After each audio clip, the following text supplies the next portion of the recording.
evening mga kapatid. Okay, praise the Lord again for our Wednesday online Bible sharing. The Lord is so good at tonight we will study again another woman. Ang pangalan niya is Mary of Bethany. Last time I shared to you about Mary Magdalene, Mary of Magdala, at nakaka-bless yung kanyang buhay. She's the first woman na nakita kay Lord, and there are so many first there. Kaya balikan niyo po yun just last week. And today, pag-aaralan muli natin another Mary, another woman, first then. I like so much the study of these great women of God. Katulad itong si Mary of Bethany. Mabibless kayo ng gusto sa kanyang buhay. What made her that woman who was so close at pinuri ni Lord at binigyan nila ng mataas na papuri. At may binanggit si Jesus tungkol sa kanya. Mamaya maririnig niyo po yun, no? So before that one, mga kapatid, we're going to bless the Lord first. Let's sing to the Lord. At tawagin ko po muna si Pastor Menchi to give us a song for the Lord. Okay, Pastor Menchi, please come. Let's sing for the Lord. Hallelujah. Magandang gabi po sa bawat sa atin na nandito po ngayon sa ating online Bible sharing. Purihin muli ang ating Diyos na tunay nga na ang Diyos natin ay tapat po ang Panginoon natin, no? Kaya salamat po kay Lord sa buong maghapon muli na ating naranasan na pag-iingat at kalakasan. Kaya po maibalik po natin yung pagpupuri natin sa ating dakilang Diyos that the Lord created us to worship His holy name. Kaya makiawit po tayo at awitin po natin. When I look into your holiness, O God. Hallelujah. Salamat, Lord.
of Jesus.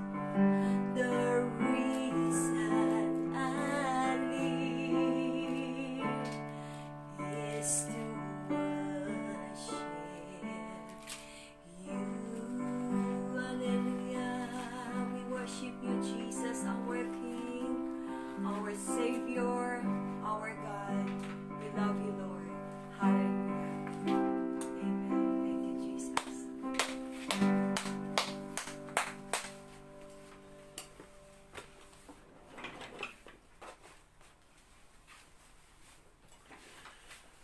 Okay, good evening muli sa inyo mga kapatid, and the Lord bless you.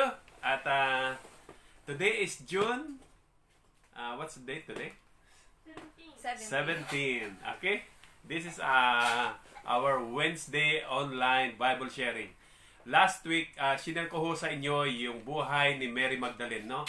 At napakaganda po ng ating pag-aaral last time. I pray that you can watch that one, learn so much about Mary Magdalene, because she is a great woman. Sabi ng mga first missionary. At doon po yung detail. Just what, panoorin niyo po yung last week na pag-aaral natin sa buhay ni Mary Magdalene. And today, another Mary. I am so blessed sa mga buhay ng mga these women who supported the Lord. Remember, they are not disciples of Jesus. Hindi sila yung, ibig sabihin, apostles, no? Hindi sila pinili sa apostle, but these are prominent women na ginamit ni Lord sa kanyang, nagamit sa ministry ni Lord. They are so great na nagkaroon sila ng place sa Bible. Can you imagine? Women? Yes, women. Kaya po sa araw na ito, pag-aaral muna natin siya. But before that one, let's have a short prayer para pagpalain po tayo ng Panginoon at gabayan tayo ng Holy Spirit sa ating pag-aaral. Ano? Okay, let's pray. Panginoon, salamat po, Panginoon, sa araw na ito. Father, we pray in Jesus' name na muli mong ibuhos ang spirit of wisdom and understanding sa bawat isa sa iyong mga anak at patuloy namin pag-aralan ang iyong mga salita because, Lord, the more we come to know, the more we learn, the more faith, Lord God, ang nabibuild sa amin. Amen. At lalo kaming tumitibay sa aming pananampalataya of who you are as our God. At salamat po, pagpalain mong muli ang araw na ito na aming pag-aaral. Salamat po sa pangalan ng aming Panginoong Hesus ng aming panalangin. Amen. Amen and amen. Okay, Mary of Bethany. Okay, Mary of Bethany. Sino siya? Okay, Mary of, I told you last time na marami pong Mary sa Bible. Common name kasi yan sa Israel, no? Common name. Ibig sabihin na para siyang Joseph. Lagi mong marami yan. James. Simon. Ano? John. Ang dami po niyan sa Bible. No? Lalo sa New Testament. Pag hindi nyo na-identify ang isa sa isa, malilito po kayo. Hindi naman nakakalito. Ibig sabihin, baka po hindi ninyo agad maunawaan yung pattern. No? So it's very good na makilala po natin sila. Okay. This is the second Mary, si Mary Magdalene na taga Magdala, pinagkaroon natin last time. Siya ay taga Galilee. Okay, Galilee. Next, bababa po tayo from Galilee, pupunta tayo sa Jerusalem. Okay, 2 miles sa kanan, pag sa Jerusalem, 2 miles ang layo niya, meron tinatawag dyan na lugar na ang pangalan niya ay Bethany. Bethany. Taga roon si Mary ng Bethany. No? Ang tawag sa niya ay Mary of Bethany o Mary. Siya po ay kapatid ni Marta. Kapatid din siya ni Lazaro. Ayan, para maliwanag po siya, no? At we will come to know kung sino itong si Mary ng Bethany because she is a great, great woman. As I study the life of Mary, I was so amazed bakit siya in-immortalize ni Jesus. Immortalize, ibig sabihin, pinuri siya ni Lord na kahit sa miyo, whenever this gospel is preached, ay banggitin lagi ang ginawa ni Mary. Babasahin ko po yan sa Mark. Immortalize siya. Ibig sabihin, pinuri siya niyo na kahit kailan ay lagi nang mapapakinggan ang tungkol kay Mary. Ano? Okay, sa Mark chapter 14, akitin po ninyo, Mark chapter 14, verse, okay, sabi ni Jesus dyan, no? Verse 8. Okay, Mark 14, verse 8. Sabi niya dyan. Sabi niya, she did what she could, she poured perfume on my body. Nung time na si Jesus ay inaanoy ng perfume ni Mary, ito ang binangkin ni Jesus sa kanya kasi sinasaway siya ni Judas, no? Sabi ni Judas, nagreklamo si Judas. Mamaya pag-aralan po natin yan in detail, no? At sabi ni Jesus, doon kay Mary na nag-pour out sa kanya ng perfume, sabi ni Jesus, she did, ginawa niya yung dapat niyang gawin, binuhusan niya ako ng perfume on my body, at tuwing ipipreach ang gospel, tuwing ipapahayag ang salita ng Diyos, sabi ni Jesus, ay babanggitin ang kanyang ginawa sa akin. Okay? Yung isa sigurong Bible na maliklang Pastor Mikey. Okay? Please, can you get it for me? Okay? So, Mark chapter 14. Okay, pinapakuha ko lang po yung ating Bible na Tagalog kay Pastora. So, mas madali ko pong mabasa po, no? Mark chapter 14, verse 9. Okay, Mark 14, verse 9. Okay, sabi niya dyan, tandaan ninyo, sabi ni Jesus, saan man sa buong mundo ipangaral ang magandang balita. Even until today, habang pinapangaral ang magandang balita, sabi ni Jesus, ang ginawa ng babaeng ito, o ni Mary, ay ipapahayag bilang alaala sa kanya. Sabi ni Jesus, lagi nang maalala si Mary dahil sa ginawa niya sa akin. Hanggang ngayon, until today, that's how iminortalize siya ni Jesus. Ano bang ginawa ni Mary? Sino ba siya? Ano ba yung kanyang background? Okay, paano sila nagkakilala ni Lord? Paano niya nakilala si Jesus?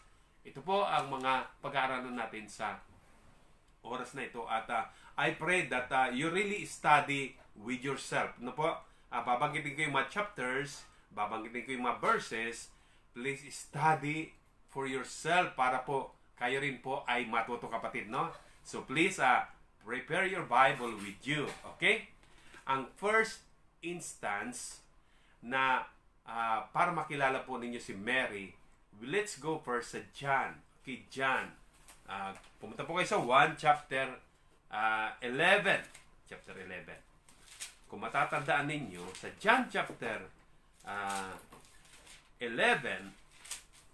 itong John chapter 11, alam natin na si Lazarus ay binuhay ni Jesus, no? At ang kapatid ni Lazarus ay si Mary at si Martha. Dito ko po i-start para po makilala niyo po si Mary. Okay? Basahin ko po verse 1 hanggang verse 3. Okay, sabi niya rito, may isang taong nagngangalang Lazaro na nagkasakit. Nakatira siya sa Bitanya. Ayan po, Bitanya, no? Kasama ang kanyang kapatid. Kaya alam natin na kapatid ni Lazaro, si Mary at saka si Martha, no? Si Maria, tinan niyo po nito, ang nagbuhos ng pabango sa paa ng Panginoon at pagkatapos ay pinunasan iyon ng kanyang buhok dahil may sakit si Lazaro. So si Maria, sabi niya, siya yung naghugas, siya yung nagbuhos ng pabango sa paa ng Panginoon at pagkatapos pinunasan niya ng kanyang buhok. Okay? So binabanggit ni John na yung nagpunas ng pabango sa Panginoon sa paa niya at saka winuwipe niya ng kanyang buhok ay si Maria yon. Okay? Si Mary. Okay. Saan sa Bible yun, Pastor? Puntahan niyo po yung Luke. Okay, Luke. Okay, Luke. Punta kayo sa Luke chapter 7. Maganda po ito. As we go along, paano inanoint ni Mary si Jesus? Okay? Tanda po niyo, siya ay taga Jerusalem. Okay? Bethany. Malapit lang po. So, sa Luke chapter 7, matatandaan niyo po dyan, mayroong lumapit kay Lord at nag-anoint sa kanya, no? Si Jesus, nung time na ito, nung siya'y pumunta sa Jerusalem, I believe this is the start ng closeness ni Jesus at saka ng family ito. Because this family was so close kay Lord. Jesus loved so much ang family ito. Nakalagay yan sa John chapter 12, no? Sabi niya, mahal na mahal ni Jesus ang magkakapatid na to, si Maria, si Mary, at saka si Lazaro. Paano kaya nila na-meet si Lord? I believe it started here. At actually, pinag-aaralan ko, baka yung mas start pa nito at gusto kong bigyan kayo na lang ng assignment mamaya, no? Let's study together. Because I have another hint. Who is this Mary? How she come to be very close kay Jesus? At, okay. But first, punta muna kayo sa Luke chapter 7. Okay, sabi niya rito sa Luke chapter 7, makikita nyo dyan sa Lucas chapter 7, verse, verse 36 hanggang 50. Medyo mahaba po siya, no? Verse 36 to 50, ikikwento ko na lang po siya, tapos sundan po ninyo sa inyong bahay. Basahin niyo po. Luke 7, 36 to 50. Ito po yung nangyari dyan. Inibitahan si Lord ng isang Pariseo. Ang pangalan niya Simon. Okay, may isang Pariseo. Bakit siya inibitahan? Of course, Jesus is doing miracles. Jesus is healing the sick. At maraming Pariseo, they begin to observe Jesus. They begin to see Jesus. Naalala niya si Nicodemo. Sinabi niya, alam namin ikaw yung teacher na galing sa Diyos. At maraming Pariseo, they begin to follow Jesus. They begin to be intrigued by Jesus. Dahil si Jesus, nagtuturo siya na wala siyang rabbi. Alam natin na si God ang kanyang nagbigay sa kanya ng lahat, no? But sa mga Pariseo, alam na kasi nila, pag ikaw ay nagtuturo, dapat may hire sa'yo, may teacher ka. But Jesus doesn't have. Kaya nga sabi ni si Nicodemo, amis na amis siya kay Lord, no? So itong mga rabbi na ito, they are so amazed in the Lord. Some of them, isa itong si Simon na Pariseo rin, no? Begin to invite Jesus. Sabi niya rito, he invited Jesus. Itong si Simon, no? Inibitahan niya si Jesus sa kanyang bahay. Pagka-imbita niya sa bahay niya, habang marahil nagkikwentuhan sila dahil nag-recline doon si Lord at nag-recline siya. Okay. So, chini-change lang po. Pasensya na at nagalaw ng gusto. Pasensya na ho, mga kapatid, ha? At medyo ibinaba po ng aking anak. Okay. So, yung time na ito na si Lord ay nandoon sa naka-recline siya, nakaupo si Lord kasi mayroon silang upuan na parang flat yun, hindi yung katulad ng upuan natin, no? Na naka-recline si Lord. Merong babae, no? Na lumapit kay Lord. Sabi ng Luke chapter 7. Tingnan niyo po, Lucas chapter 7 verse 36. Basahin ko muna sa 36, no? Inanyayahan si Jesus ng isa sa mga Pariseo upang makasalo niya. Pumunta naman siya sa bahay nito at dumulog sa pag. Okay? Kasi kay Lord, He want to share the gospel to anyone. Even a Pharisee, no? Binigyan niya nga ng chance si Nicodemo. Sinabi niyang, you must be born again. At 37, sabi niya rito, sa bayang iyon ay may isang babaeng makasalanan. Makasalanan na babae sa lugar na iyon. Okay, remember, this is Jerusalem. Part ng Jerusalem ito, no? I do believe this is in Jerusalem.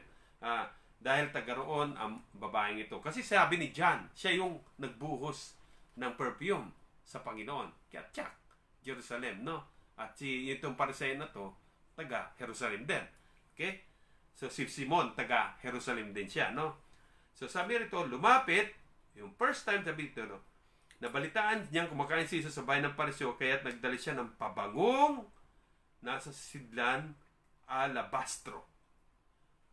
Mayroong isang babae, sabi niya doon, babaeng makasalanan. Pag sinabing babaeng makasalanan sa Israel, ibig sabihin, yan ay category na tinatawag nila, no? Dalawa lang po, tax collector o babaeng makasalanan, o sinner ang tawag nila, no? Sabihin, gumagawa ka ng mga bagay na hindi ka aya-aya, no? Nakikiapid, o gumagawa ng maraming kasalanan. Ito pong babaeng ito. Sabi niya rito, nung malaman niya si Jesus ay nandoon, can you imagine, makasalan na babae, pumasok doon sa bahay. At bigla niya na lang pinunasan si Lord.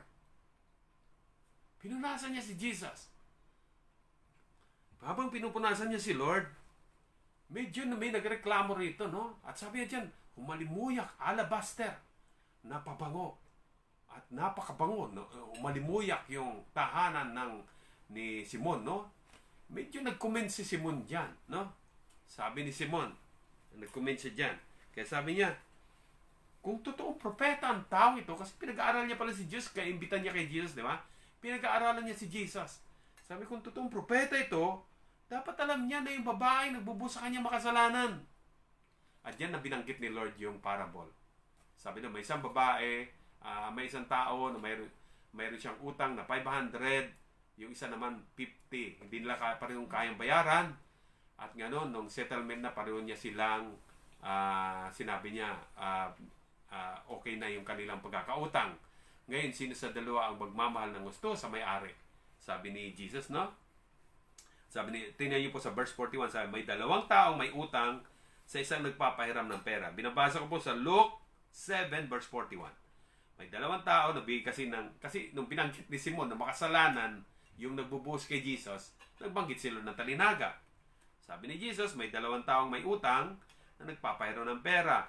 500 salaping pilak ang inutang ng isa, 50 salaping pilak naman ang ikalawa.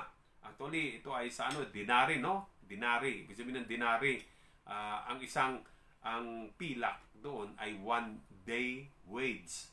Pag sinabi isang pilak, isang araw na trabaho yon. Pag sinabi mong 500, ibig sabihin 500 na pilak, no? At yung isa naman ay 50 salaping pilak, no? 50 dinaryo, no? Nang hindi sila makabayad, kapwa sila pinatawad, ngunit sino sa kanila ang higit na nagmamahal sa pinagkautangan? So sabi ni Simon, siyempre yung 500 ang nilibre, yung pinatawad. Sabi ni Jesus, tama ka dyan, Simon.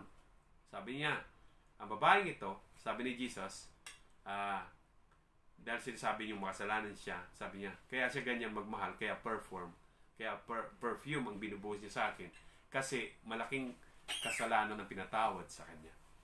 Pero ikaw, Simon, kunti lang, kaya ikaw nga, ang tagal ko na rito, hindi mo pinupunasan yung aking paa. Pero siya, kanina niya pa pinupunasan ng kanyang luha ang aking paa. Sabi ni Jesus, no? Kaya, ito ay nangyari sa bahay ni Simon na Pariseo. Si Mary yun. Sabi ni John chapter 12 verse 3. Siya yung babae na nagpunas ng paa ni Jesus sa John chapter 12 verse 3. So alam na natin na si Mary, yung babaeng yun na nagpunas ng kanyang luha sa paa ni Lord. That's the first instance, no? Na makikita nyo na pinunasan ni Mary yung paa ni Lord. Second instance, mamimit nyo na naman si Mary, yung time ng Luke chapter 10. Tandaan niyo po yun, sa Luke chapter 10, ito po ay paborito ng marami nag-aaral ng Bible at sa mga pastor speaking about being devoted kay Jesus, maging busy tayo sa King more than busy sa kingdom. Yan ang word po ng marami, no? And that's very, very true. No? We should be busy knowing the Lord, sa presence ni Lord, more than sa kingdom. Kasi si Martha, busy siya sa kingdom, pero hindi siya masyadong, ang tawag dito, hindi siya masyadong nakapakinig sa salita ni Lord. Busy sa kingdom, pero hindi lumalim. Kaya masyadong naiinis. Laging atubili. Laging aburido. No? Pero si Martha, busy siya sa King. Busy siya kay Jesus. Kaya, andun lang siya, natututo siya ng malalim sa Panginoon. So, you can just apply that one sa inyong buhay, no? Yan ay mabasa niyo sa Luke chapter 10. Okay, Luke chapter 10. Verse 39 to 42. This is the second time na makikita natin si Mary na nasa tabi ni Lord. Basahin ko po sa inyo para po may marinig po ninyo. Luke chapter 10, verse 38 pala, no? Hanggang 41. So, tingnan po ninyo, no? Si Jesus at ang kanyang maalagad ay nagpatuloy sa kanilang paglalakbay at pumasok sa isang nayon. So, alam natin, ang nayon na ito ay Bitanya, no? Bitanya o Bethany. Malugod silang tinanggap sa tahanan ni Martha. So, ibig sabihin, by the time na hinugasan ni Mary yung paa ni Lord ng kanyang perfume, I believe, Mary began to invite Jesus sa kanilang tahanan. At dito, naging natural na puntahan na ni Jesus ang lugar ng Bitanya. At itong magkakapatid na ito, no? So, nagpunta si Lord doon, marahil sa invitation ni Mary o ni Martha, no? O ni Lazaro. Mahal naman nila ng magkakapatid na to. So, sabi niya rin dyan, kapag, sabi ng verse 38, si Jesus at ang kanyang maalagad ay magpatuloy sa kanilang paglalakbay at pumasok sa isang nayon, malugod silang tinanggap sa tahanan ni Martha. May kapatid si Martha na naupo sa paanan ng Panginoon upang makinig sa kanyang itinuturo. Ayan, habang nagtuturo si Lord doon sa bahay ni Mary and Martha, si Mary, sabi niya dyan, may kapatid ni Martha. Sabi niya, naupo sa paanan ng Panginoon at nakinig sa kanyang itinuturo. Si Martha mahilig tumabi kay Lord, doon sa paanan ni Lord. Yan ang kanyang nature, itong si Mary. Always close kay Lord. Naalala niyo po yung una, na-meet niya si Lord? Inugasan niya yung kanyang luha, lagi sa tabi ni Lord. Inugasan niya ng kanyang luha, paglagay ng perfume, always in the presence ni Jesus. No? Second time, nung dumating na naman si Lord sa bahay nila, here comes Mary na naman. Nandito siya sa tabi ni Lord. At sabi niya dyan, sa verse 40, nakikinig si Martha dyan, si Mary, sabi ng verse 40, si Martha naman ay abalang-abala sa paghanda. Kaya't lumapit siya kay Jesus, nagsabi, Panginoon, bali wala po ba sa inyo na pinababayaan ako ng aking kapatid? Nang maghanda na lang mag-isa, sabihan nga po ninyo nang matulungan naman niya ako. At medyo kinorek siya ni Lord dito sa kanyang pananaw, no? Sabi ni Lord sa kanya, sabi ni Lord, Martha, Martha, nababalisa ka at abala sa maraming bagay. Ngunit isa lang ang kailangan. Pinili ni Maria ang mabuti at ito'y hindi aalisin sa kanya. Tandaan po ninyo, nabigay ng comparison si Lord dito, no? Kingdom or king. Sabi niya, yung mga bagay na in-spend mo ng time kay Jesus, hindi aalisin sa iyo. Can you imagine these words? Sabi ni Lord, si Maria, nag-stay siya kay Lord, hindi naalisin sa kanya. Yung kingdom, kuminsan, probably, pwede mo, kuminsan, nawawala rin yan sa atin, di ba? Yung paglilingkod natin sa kingdom. Ibig sabihin, yung ating nagawa, kuminsan nakakalimutan, pero yung pag-spend natin ng time kay Lord, hindi na aalisin sa atin. Yan ang word ni Lord kay Martha. At pinili ni Mary yun. Yung makinig sa akin at manatili sa presensya ko. Kaya Martha, huwag mo munang unahin yan. Nagmamadali ka sa kingdom. Nagbubus ka ng time sa kingdom. Pero hindi ka nag-spend ng time sa akin. Kaya yan, tinan mo, naaborito ka. Yan ang sabi ni Jesus. Naaborito ka. Totoo po yun. We can apply that one sa ating buhay. Pag hindi po tayo nag-spend ng time kay Lord, kung minsan makikita mo, mabiburden kayo sa ministry, sa paglilingkod nyo kay Lord. Pag inuna po ninyo ang kaharian kesa sa Panginoon, no? Binabagit ni Lord yan, yung pag-abala tayo. Kasi si Martha naman, wala nang masama doon. Naghahanda siya ng pagkain ni Jesus. Pero ang sabi ni Jesus, sana inuna mo ko, Martha. Yung tinuturo ko, mas mahalaga ito kaysa sa pagkain gagawin mo. Mas mahalaga yung tinuturo ko. Hindi mo napakinggan, sandali lang ako rito. Yan marami na binabanggit ni Lord. Tinan mo, ang rabay na pumunta sa bahay mo, ako sinusundan ng marami para makinig sa akin. Pero hindi mo inuna yon, Martha. Ang inuna mo, yung mapagkain, sabi nila sa kanya, si Mary, inuna niya yung mas mahalaga at hindi naalisin sa kanya. Yun ang second instance, no? Ng paghaharap ni Jesus ng magkapatid na ito, si Mary at saka si Martha. Nakita natin si Mary, andoon lagi sa tabi ng Panginoon. Andoon lagi sa side ni Lord. Una, sa bahay ni Simon the Leper, Simon the Pharisee, hindi siya nahiya. Hindi siya nahiya. Kahit sinabi na sa kanyang makasalanan siya, hindi siya nahiya. Lumapit siya kay Lord. Alam mo, ganun po dapat attitude natin, no? Pag alam natin kay Lord, huwag po tayong mahiya. Lapit tayo sa Panginoon. At sabi niya dyan, lumapit siya kay Lord. At hindi yun siya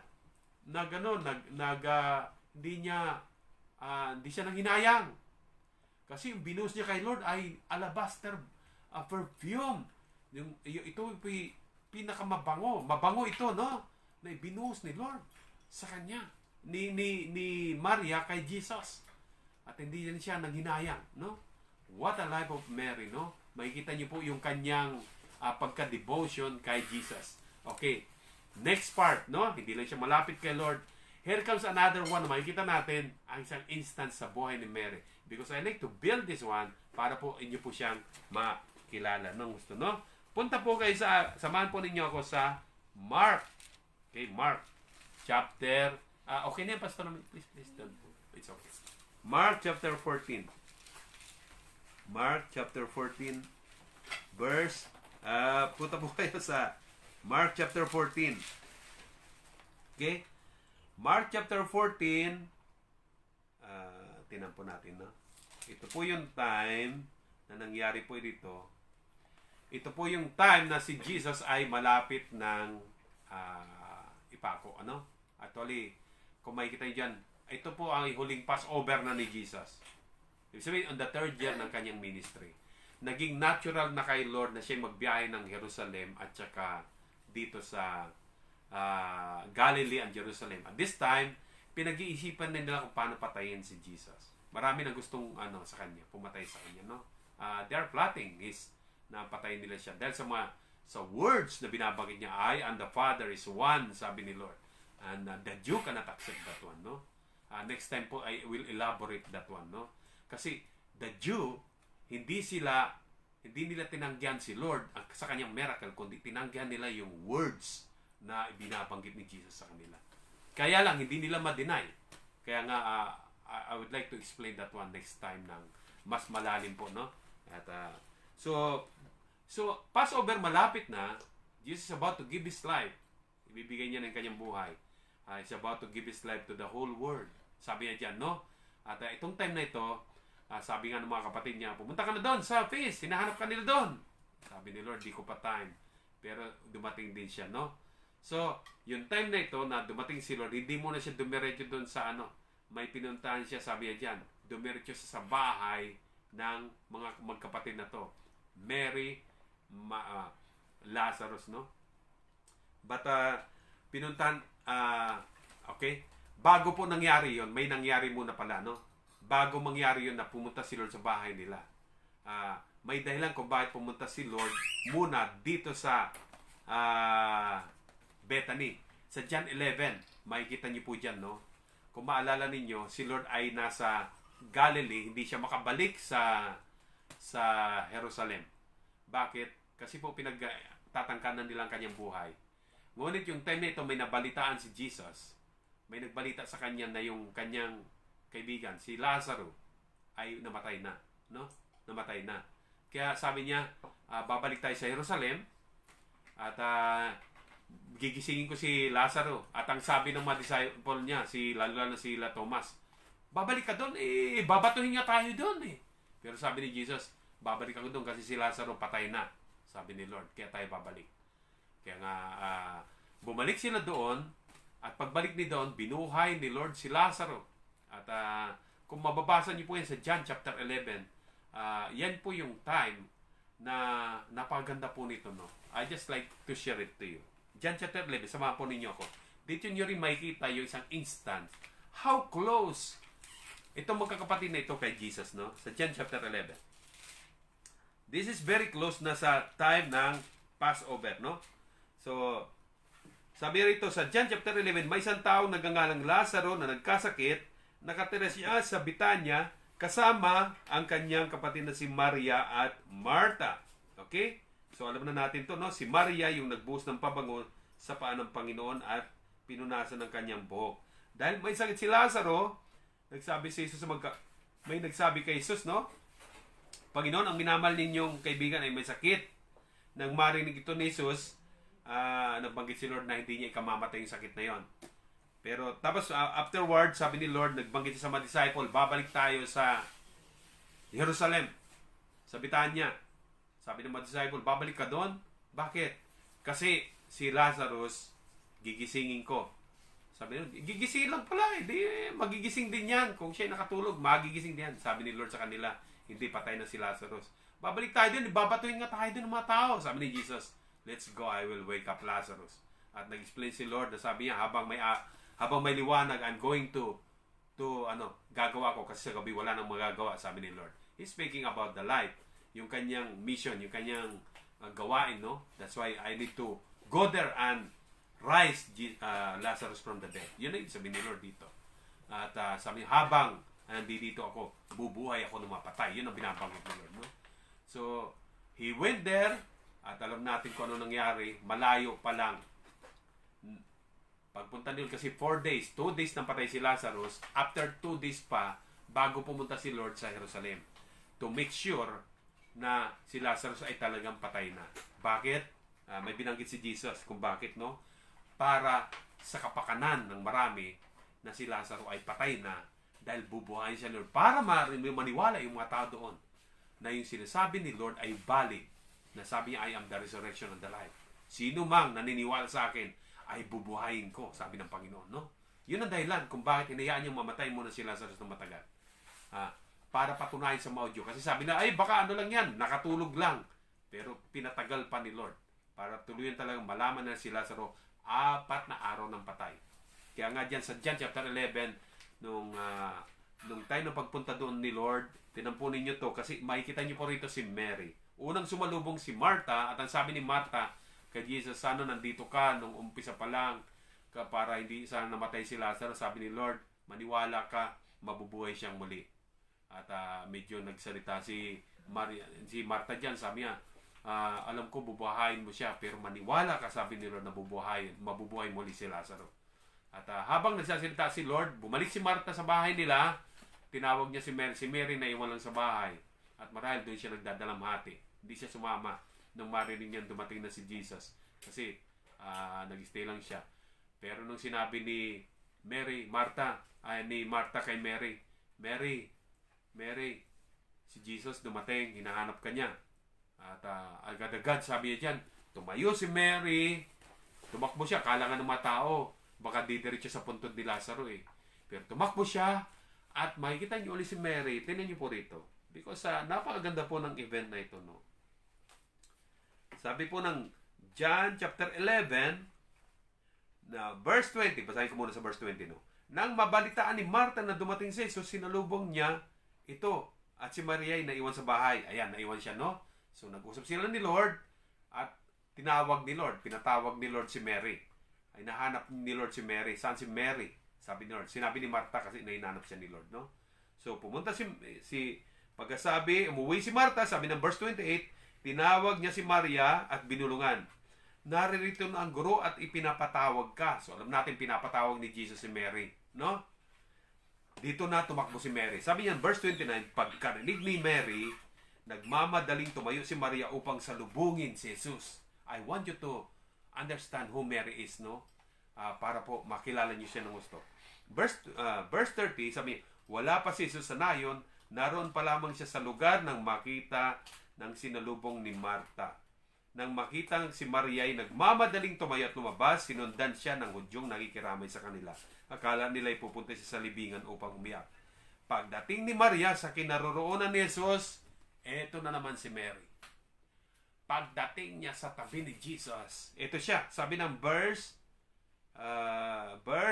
32, pagdating niya sa kinaroroonan ni Jesus, nagpatira pa siya sa paanan nito at nagsabi, Panginoon, kung narito lamang kayo, hindi sana namatay yung aking kapatid. At umiiyak siya. Mary, first time na nakita niyo siya, kapatid, no? Siya yung babae na nagbuhos sa paanan ni Lord ng kanyang perfume. Tapos sinugasan niya ng kanyang buhok. Second instance, pagdating mo dun sa bahay nila na dumalaw si Jesus, eto na naman si Mary, nasa paanan ni Jesus. Laging nasa tabi ni Lord. Third time, nung namatay si Lazarus, makikita mo na naman si Mary. Eto na naman siya, nagpapatira pa na naman sa tabi ni Lord. Always at the feet of Jesus. Always close sa feet ni Lord. Always there at Jesus' feet. Nagpatira pa siya. Alam niyo nga, may nangyari. Pagkatapos nito, alam niyo kung ano nangyari? Basahin ko po sa inyo. You will be amazed. Sabi ng verse 33, nahabag si Jesus nung makita niya si Mary na umiiyak. At saka yung mga kasama niya, nahabag si Jesus at nabagbag ang kanyang kalooban nang makita niyang umiiyak si Maria. Nung makita ni Lord yung iyak ni Mary. Marahil naalala ni Lord yung first na iyak ni Mary noon. Nung binubunan siya ng perfume. Nahabag si Lord. Nabagbag siya, no? At ang sabi niya dyan, Nang makita niya umiyak si Mary, pati ang mga Hudyong kasama niya, saan ninyo siya inilibing? Sabi ni Lord, saan siya inilibing? Sumagot sila, Panginoon, nali kayo at tignan ninyo. Sabi ng verse 35, tumangis si Jesus. Sa English, Jesus wept. Wow! Hindi ko po nakitang umiyak ang Panginoon. No? But this time, so close kay Lord ang simpatya niya kay Mary. He was so moved. Nung makita niya si Mary, umiyak si Lord. Can you imagine? The Lord of glory, na makapangyarihan, shed tears because of this great woman na isang araw nagbuhos sa kanya ng perfume, na isang araw laging nasa tabi niya nakikinig ng kanyang turo. Here comes Mary again, nagpapatira pa, umiiyak. Hindi na nakayanan ni Lord ang kanyang damdamin.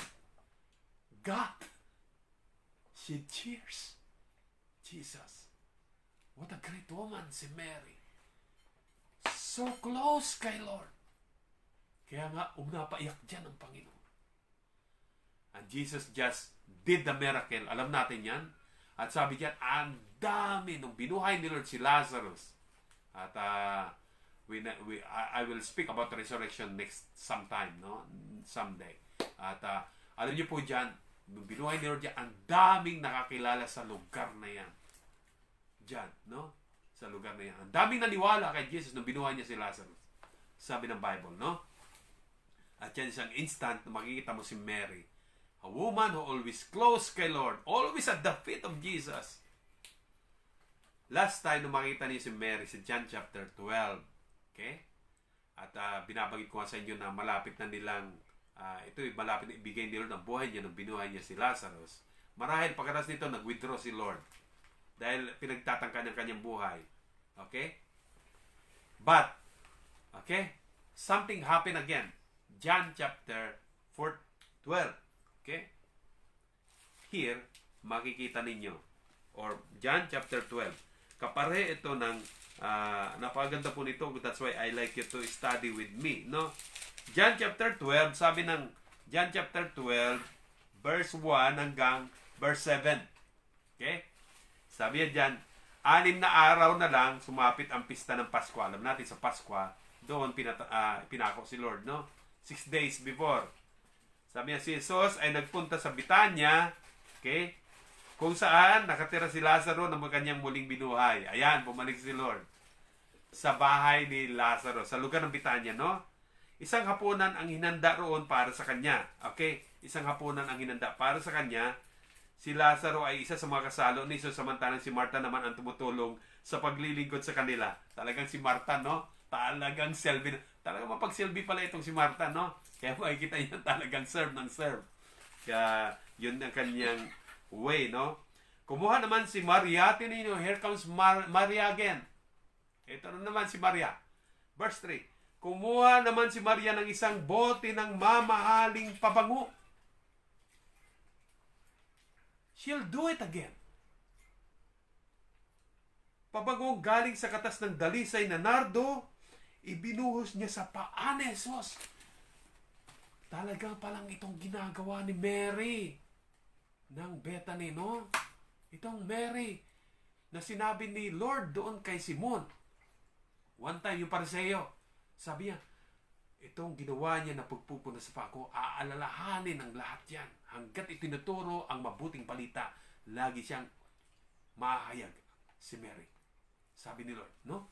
Kumuha na naman siya ng nardo, at sabi niya dyan, at ibinuo sa paa ni Lord, na puno ang buong bahay. Malaki yung bahay. Mapupuno yun ng pabango. Ibig sabihin, kapatid, marami yung pabango na yun, no? Mga ilang kaya? Ito'y humalimuyak ng pabango at ito'y pinunan ni Judas Iscariote. Ito, may objection. Itong si Judas Iscariote, alam natin na siya ang treasurer ng gawain ni Lord, no? Treasurer sila ni Lord at sinabi dyan sa John chapter 12. Kaya lang naman siya nag-object dyan. Hindi dahil sa nangihinayang siya. Kasi kunwari siya dyan, dapat sayang yan. Can you imagine? Sabi ni Judas, 1 taong trabaho yan. Yun pala ang presyo ng pabango na yun. 1 taon. 300 na denaryo. Ang 1 denaryo kasi kapatid, yan ay sweldo sa isang araw. 300 na denaryo. Sabihin, 1 taong sweldo. 1 taong sweldo, ang presyo ng pabango na yun na ibinuhos ni Mary kay Jesus. Wow! What a waste! Sabi ni Judas. It's a waste. Tapon yan. Sayang. Sana na kahit lang, simpleng pabango na lang. 1 taong pabango. 300 na sweldo. Ganyan po ka-close si Mary kay Jesus. Kahit na 1 taong pinaghirapan niya o naipon niya, she doesn't care. Gusto niya lang nandun siya sa tabi ni Jesus. At gusto niyang i-honor si Lord. In-honor niya si Lord beyond sa ginagawa ng iba.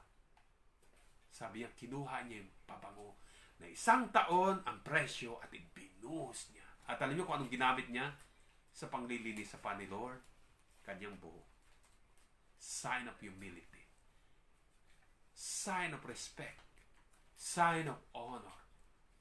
That is Mary. At alam mo, sabi ni Judas dyan, no? Sabi ni Judas, sana, wag na yan, sayang yan. Sabi, wag mo siyang pigilan, sabi ni Lord. Kasi, pinabanguhan niya yung aking kamatayan. Dahil ako ibuburol na ako. Kaya niya ako binigyan ng pabango. Narapat yan dahil, tinan niyo po yung banggit ni Lord dyan. Pabayaan ninyo siya, sabi ng verse 7, no? Hayaan niyo siyang ilaan niya ito para sa araw ng aking libing. Pinabanguhan siya. Kaya nauna talaga nagpabango kay Lord si Mary kaysa kaila Joseph. Okay? Pag-aralin niyo na lang po yun, no? Ang unang nagbigay ng pabango sa libing ni Lord, si Mary. Buhay pa siya, pinabanguhan na siya ni Mary. Si Lord, pinabanguhan na siya ni Mary. No? So, habang panahon kasama ninyo ang maduka, ngunit ako hindi ninyo kasama habang panahon. Ang parallel po nito, mababasa niyo ito sa Marcos chapter 14. Makikita natin yung itsura nito, no? Because I like you to study it deeper, no? Sa Marcos chapter 14, verse 3 hanggang verse 9, makikita niyo po rin ang parehong instant ng time na ito, no? So, nasa Bitanya noon si Jesus. Alam natin, ito'y bahay nila sa Bitanya, sa bahay ni Simon. So, ibig sabihin, yung palang nag-imbita kay Lord, si Simon. Kung ito si Simon na Pariseo, kasi sa mirror, ito si Simon na may ketong. Probably, kapatid, no? This is my assumption. Itong Simon na Pariseo may ketong. At siya rin ay mahilig mag-imbita kay Jesus. Lagi siya nag-iimbita. Marahil yung una, na-correct siya ni Lord. Marahil natuto siya, hindi natin alam. O dahil may sakit siya, hindi natin alam. Inimbitan niya si Lord again. Marahil may kaya siya. So siya pa rin nag-iimbita kay Lord. So pagka-imbita niya si Lord, here comes Mary again. Mary na naman. Binuhusan niya yung paanan ni Lord. Pero this time si Simon, wala nang objection. Pinabayaan na siya ni Simon. I don't know what happened to Simon. Maybe, probably, he come to believe in Jesus nung kinorek siya ni Lord first time. Pero ang nag-object na lang dito, makikita ninyo si Judas na lang, no? At sinabi rin ni Lord yon. Ang ganda po ng ano na to, instant na to. Bakit niyo siya ginugulo? Sabi ni Lord, no? At alam natin kung magkano presyo yan. Sa verse 5, makikita nyo yan, no? Sa verse 5. At sa verse 6, sabi nito, sinabi naman ni Jesus, bakit niyo siya ginugulo? Pabayaan ninyo siya isang mabuting bagay ang ginawa niya sa akin. Sapagkat habang panahon kasama ninyo ang dukha, at anumang oras ninyong naisin ay makagawa kayo sa kanila ng mabuti. Ngunit ako hindi niyo kasama habang panahon. Ginawa niya ni Mary ang kanyang makakaya. Can you imagine? Sabi ni Jesus, ginawa ni Mary ang kanyang makakaya. Binuhas ni Mary lahat ng, hindi niya naman alam na ibibigay na yung buhay niya before this time. Pero grabe ang devotion ni Mary kay Lord. Sabi ni Lord, prophetically, sabi niya, ginawa niya ang lahat. Sabi ni Lord, ginawa ni Mary lahat ang kanyang mga kaya, binuhusan yung aking katawan bilang paghahanda ng paglilibing sa akin. Hindi alam ni Mary na yung pabango na yun ay pabango para sa paglilibing kay Lord. Kumbaga sinend off niya si Lord. Kaya nga, hindi alam ni Mary yun, pero nagbanggit si Lord. Sabi rito, tandaan ninyo, inulit na naman ni Lord yung sinabi niya nung unang-una kay Simon. Tandaan ninyo, sabi ni Lord, no? Kay Simon, sabi ni Lord ay pinatawad niya ng gusto kasi maraming kasalanan pinatawad sa kanya. Pero this time, iminurtalize siya ni Jesus. Sabi ni Jesus, tandaan ninyo, saan man sa buong mundo ipangaral ang magandang balita, ang ginawa ng babaeng ito ay ipapahayag bilang pag-alaala sa kanya. Sinabi ni Jesus, lagi nang maaalaala si Mary. Siya yung babae na laging close sa akin. Siya yung babae na laging nagpupunas ng pako. Siya yung babae na laging nakikinig sa akin. Siya yung babae na nagbuhos sa akin hanggang sa aking libingan. She is a woman so close to me. She is a woman always devoted to me. That is Mary. At sabi nyo, tuwing ipapahayag ang mga salitang ito, lagi nyong babanggitin ang pangalan ni Mary. That's Mary, kapatid, no? She's a woman. At ang sabi ni Simon, babalikan ko lang, do you understand kung kailan nagsimula si Mary? Nagsimula siya sa kasalanan. Nung ma-meet niya si Lord, nung unang binuhusan niya si Lord, siya isang makasalanan. At kaya siya pumunta doon sa bahay ni Simon para sa kanyang ginagawa, marahil makareceive siya ng forgiveness, no? At nung pumunta siya doon, sabi ni Lord, babae, ang iyong kasalanan na ipinatawad na. Sabi ng Luke chapter 7, balikan niyo po yung binanggit ko kanina. Ang iyong kasalanan na ipinatawad na. Humayo ka na, sabi Lord. From that time on, hindi makalimutan ni Mary yun. Na naging very, very close na siya kay Lord. Naging nanatili na siya sa tabi ni Lord. Hindi na siya umalis sa tabi ni Lord. Become devoted to the Lord. At siya'y isang babae na iminurtalize ni Lord. Laging nasa tabi ni Lord. Laging nasa presensya ni Lord. And if you like to dig deeper, kasi po pinag-aralan ko ito, no? Sabi ko, why is Mary came to Jesus at buhusan niya si Lord ng perfume kung siya ay makasalanan? Sino siya? Ako pa yung may hinala, no? Please, read your Bible for your own study. I believe, or I assume, no? Sa aking puso, na yung babae sa John chapter 8, verse 1 to 12, probably, that is Mary. Alam niyo yung babaeng nahuling nangangalon niya, na pinagbabato, babatuin dapat. Tapos hindi na umalis sa tabi ni Lord. Sabi ni Lord, babae, asan yung mga nag-akusa sa'yo? Wala na po sila. Hindi rin kita husga. Sabi ni Lord, humayo ka na. Hindi kita i-condemn. From that time on, nasilip ni Mary kung saan papunta si Jesus. Lagi niyang inaabangan tuwing pupunta si Lord sa Jerusalem. Nung time na ito, nakita niya pumunta si Lord sa bahay ng Pariseo. Hinanda ni Mary si Jesus. Sabi niya, lahat ng marahil may naipon siya. Sabi niya, nagsimula niyang buhusan yung pani, Lord. Sa time na yun. From that time on, Mary never leave the Lord. Always devoted kay Lord. Always at the presence of the Lord. From that simple woman. Kasi, bakit po nabanggit yan? Yung babae pong babae na nahuli nila, taga Jerusalem yun. Kasi malapit sa templo nangyari, no? Pangalawa, yung nahuli ng mga taga-Pariseo yun, tsak, hindi naman yung mahuhuli yun sa malayong lugar, kundi tsak, malapit lang. So, taga Jerusalem yun. Pangalawa, yung babaeng yun, makasalanan. Sabi ng Luke chapter 17, si Mary, babaeng makasalanan, sabi ng Pariseo mismo, pinatawad nga siya ng gusto, sabi ni Jesus. So, at ang location niya, tagaroon siya, at ang style ng babae ito, laging close, laging nasa tabi. Kaya ang hinala ko talaga yun, John chapter 8, si Mary talaga yun, no? Siya yung babae na inakusahan.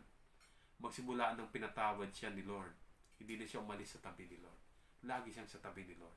Hanggang sa libing ni Lord, she give her best to the Lord. At sabi ni Lord, kahit saan, pag-uusapan niya tungkol kay Mary. Hindi yung dati niyang buhay, kundi yung ginawa niya para sa akin. Napaganda po ng buhay ni Mary, kapatid, no? Always close kay Lord. Always close kay Jesus. Sabi ni Lord, kahit saan ituturo ang gospel, pag-uusapan ng tungkol kay Mary. Si Mary, babaeng makasalanan. Kung siya yung nasa John chapter 8, makita natin, a life can be transformed from such life. Kung sinasabi natin makasalanan sa Israel, wala ka na, outcast ka na, hindi ka na kailangan sa mundo, parang ganon. Pero sabi ni Lord, kahit saan i-preach ang gospel, maalala niyo na si Mary, siya yung babae na nagbuo sa akin ng pabango. Ginawa niya yung kanyang makakaya. Buong kabuhayan niya, binuhos niya sa akin. That's Mary. From a life na katulad ni Mary Magdalene, no? Naalala niyo po sa buhay ni Mary Magdalene? Nung tinawag ni Lord, sumunod ka, Lord. Kaya itong mga sumunod kay Lord, grabe ang kanilang background. Maybe our lives will be the same. Kala natin, hindi na tayo magagamit ng Panginoon. Kala natin, outside na tayo. Sobrang kasalanan ko na. Alam mo si Mary, nung ma-receive niya, lumapit sa kay Jesus. Ibinigay niya na lahat-lahat. Yung kanyang buhay. Nawa, ganun din po tayo, no? Bigay natin lahat-lahat. Alam mo, pinakamalaga kay Lord, yung ating buhay, mabangong samiyan para sa Kanya. Yung ating buhay. Kahit na wasak-wasak, o ang pangit ng background, o parang, para sa'yo, ay ayaw ko nang balikan. Ayaw ko mabalikan yung nakaraan ko kasi wala nang makakarinig sa akin. Meron si Jesus. Sabi ni Lord, pag lumapit ka kay Lord, sabi ni Lord, I will cleanse your life. Lilinisin ko, hindi na kita kukundinahin. Patulad ni Mary, your sins are forgiven. At hindi lang yun, tuturuan kita, katulad ni Mary. At hindi lang yun, sabi ni Lord, you will always be remembered. Maybe your life still the same. Parang sabi mo, parang hindi ako karapat-dapat. Sino ba ang karapat-dapat, kapatid? But pinakita natin, pinag-aralan natin to para malaman ninyo na lahat ng lumapit kay Lord, kuminsan ang buhay nila ay grabe. And yet, Jesus, may puwang sila sa Panginoon. May parte sila sa karyan ng Diyos. Iyan ang buhay ni Mary. Hanggang ngayon, pinag-usapan natin. Dahil sabi ni Lord, pag-uusapan siya. Ang buhay mo, pag-uusapan din. Hindi yung nakaraan, kundi yung bago. Yan ang gusto ng Panginoon sa atin. Nawa, ganun din ang gawin mo sa iyong buhay. Ibigay mo sa Panginoon. Mabangong samiyan sa Kanya. Tayo pong lahat ay manalangin. Thank you, Panginoon. Maraming po salamat sa buhay ni Mary ng Bethany. Salamat po, Lord God. Siya yung babae, Lord, na laging close sa iyo. Magsimula ng nilinis mo ang kanyang buhay. Nung pinatawad mo siya, Panginoon, hindi na siya umalis sa tabi mo. Ganon din kami, Panginoon. Ganon din ang aming panalangin, hindi na kami aalis sa iyong tabi, Panginoon. Makikinig kami sa iyo. Uunahin ka namin at matututo kami sa iyo. Katulad ni Mary.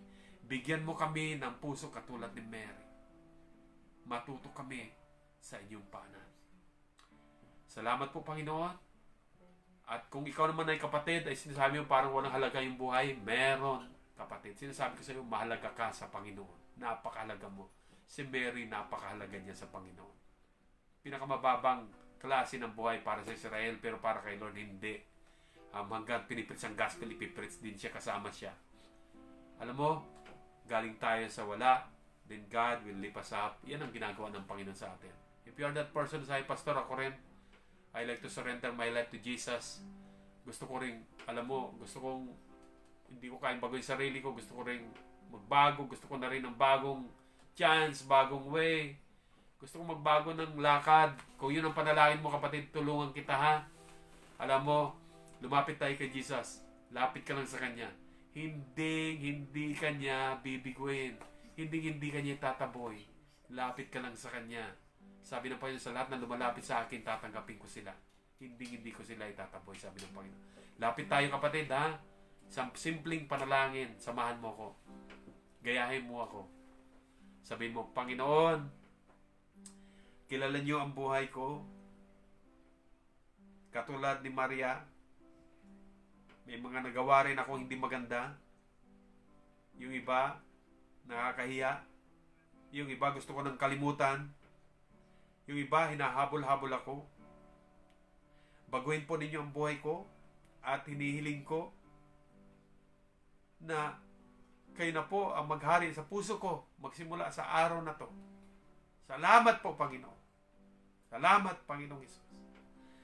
Tinatanggap ko na kaya niyong linisin ang buhay ko magsimula sa araw na to. Tinatanggap ko po kayo sa aking puso. Pumasok po kayo. Salamat po. Salamat po. Pagunahan ninyo ako katulad ni Maria. Sa pangalan ni Jesus. Amen. Amen. Amen.